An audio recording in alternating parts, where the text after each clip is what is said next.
అనగా జూన్ నెల 13వ తారీఖు సువార్త పట్టణం. మత్తయి సువార్త 5వ అధ్యాయము 20వ వచనం నుండి 26 వరకు.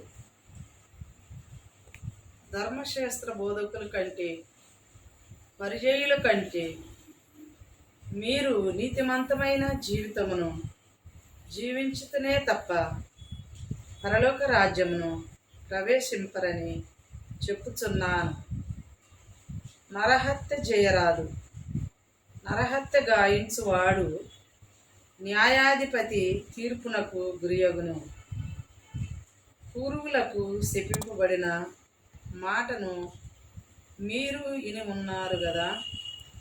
నేను ఇప్పుడు మీతో చెప్పినది మనగా, తన సోదరునిపై కోప్పడువాడు తీర్పునకు గురియగును. తన సోదరుని వ్యర్థుడా అనువాడు నరకాగ్నిలో మగ్గును. కనుక బలిపీఠము చెంతకి నీ కానుకను తెచ్చినప్పుడు నీ సోదరుని పైకి నీకు కోపము ఉన్నట్లు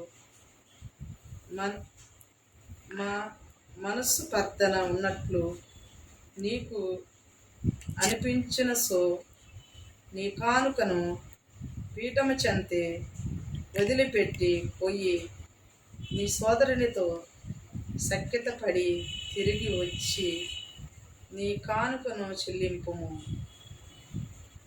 నీపై నీ విరోధి వేద్యమును తెచ్చిను నిన్ను న్యాయాధిపతి యొద్దకు కొనిపోబడెను. మార్గమధ్యమని నీవు అతనితో